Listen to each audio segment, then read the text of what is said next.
Heartbreak is already painful enough. But what if I told you most people make it even worse without realizing it? Heartbreak is one of life's most universal, yet uniquely painful experiences. It is the shattering of dreams, the silence of familiar conversations, and the sudden emptiness where love once lived. When a relationship ends, whether through betrayal, distance, or mutual parting, it feels like the ground beneath you has given way. In that vulnerable space, emotions often override reason. The mind is clouded by grief, the body feels physically drained, and decisions made in that state can sometimes cause more harm than healing. That is why so many people make crucial mistakes in the aftermath of heartbreak. Instead of helping them move forward, these mistakes keep them chained to the past. Instead of allowing wounds to close, they repeatedly reopen them. And instead of rebuilding their identity, they remain stuck in the shadow of what was lost. But here's the truth. Heartbreak, as devastating as it feels, also carries within it the possibility of transformation. You can either fall into the cycle of mistakes that deepen your pain, or you can choose the wiser path that leads to strength, clarity, and eventual peace. In this episode, we will uncover the 10 biggest mistakes people make after heartbreak, explain why they're so destructive, and show you healthier alternatives that actually promote healing. Mistake 1. Staying in contact with your ex. One of the most common mistakes after heartbreak is maintaining immediate contact with your ex.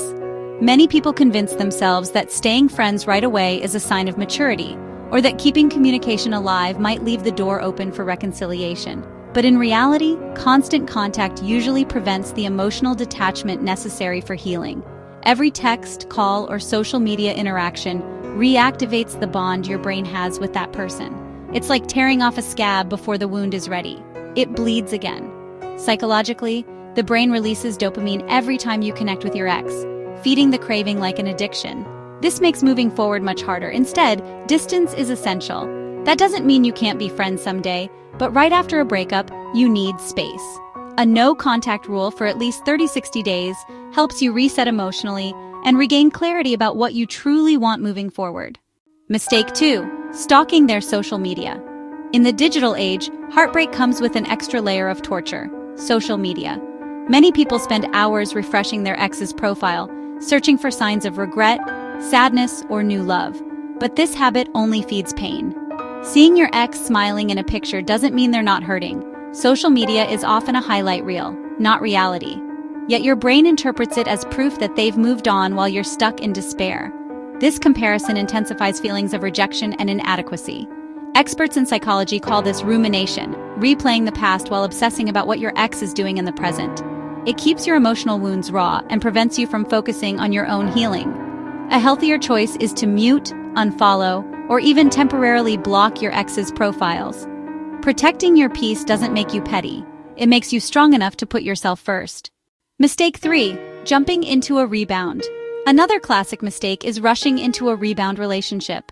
The loneliness after heartbreak can feel unbearable, and the temptation to fill the void with someone new is strong. For a while, rebounds can provide distraction, validation, and even excitement. But the relief is often temporary. Rebounds rarely address the deeper issues of heartbreak: loss of trust, damaged self-esteem, and unresolved emotions. Instead, they act like a bandage over a wound that needs stitches. Eventually, when the rebound ends, and most do, the original heartbreak resurfaces, sometimes stronger than before. It's crucial to take time to heal before entering something new. This doesn't mean you can't date, but the foundation should be self-love and readiness, not desperation. Healthy love cannot grow from unhealed pain. Mistake 4. Bottling up emotions. In a culture that often glorifies staying strong, many people bottle up their heartbreak emotions. They pretend they're fine, distract themselves with work, or put on a brave face for friends. On the surface, this looks like resilience, but internally it builds emotional pressure. Unprocessed grief has consequences. Studies show that suppressed emotions can lead to anxiety, depression, sleep disturbances, and even physical health problems. It's like trying to hold a beach ball underwater. It always pushes back up with force. Healing requires acknowledging your emotions. Cry if you need to. Write in a journal. Talk to a trusted friend or a therapist. Expressing emotions doesn't make you weak. It clears the path for true recovery. Mistake 5. Neglecting self-care.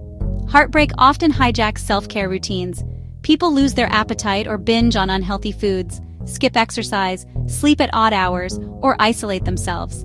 But when your heart is broken, your body needs extra care, not less. Neglecting self-care worsens both emotional and physical pain. Poor sleep makes emotions harder to regulate. Unhealthy eating affects mood. Lack of exercise increases stress hormones like cortisol. Self-care is not indulgence, it's survival.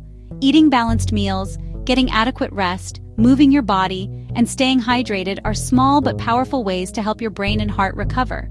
Think of self-care as building a foundation of stability while your emotions find their balance again. Mistake 6. Romanticizing the relationship. Another common trap is romanticizing the past. After a breakup, the mind often replays only the good memories, the laughter, the trips, the affection. The brain conveniently erases the conflicts, red flags, and reasons the relationship ended. This selective memory makes moving on feel impossible.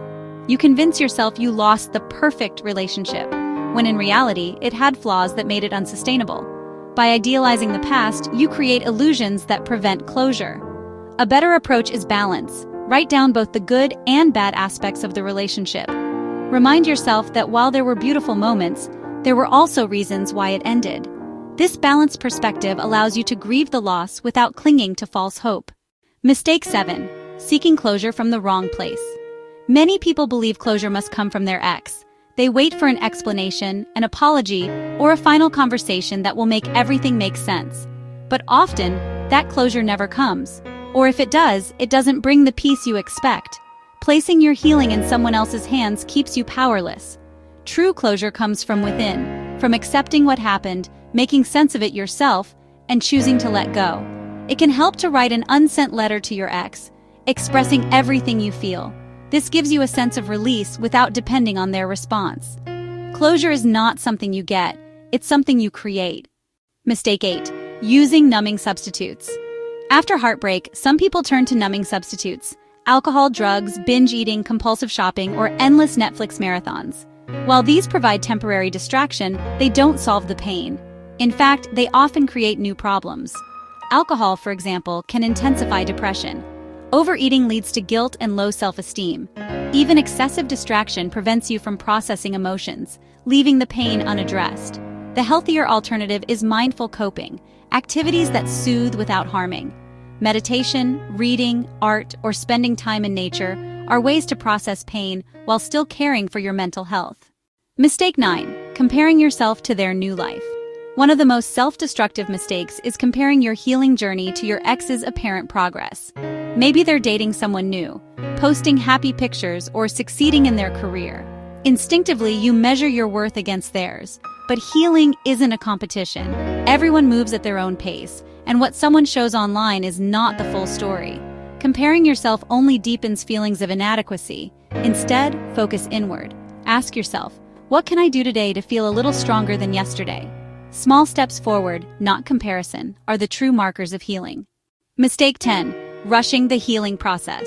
Finally, one of the biggest mistakes is rushing the healing process. People often think, it's been a month, I should be over this by now. But grief doesn't follow a timeline. For some, healing takes weeks. For others, months or even years. By pressuring yourself to get over it quickly, you add guilt and frustration to your heartbreak. Healing is not about speed, it's about depth. Every tear, every reflection, every quiet day of rebuilding is part of the journey. Give yourself permission to heal at your own pace. Progress may feel slow, but with patience, you'll reach a place where the pain softens and the future feels possible again. Heartbreak can feel like the end of the world, but it is not the end of you.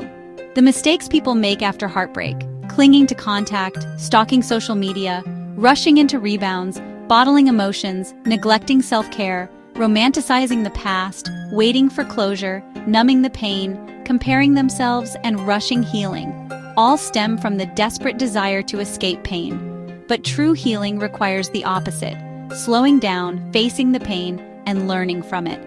If you avoid these mistakes, heartbreak can become a turning point. It can be the moment you rediscover your worth, redefine your priorities, and rebuild yourself into someone even stronger. Pain is temporary, but the wisdom it leaves behind lasts forever.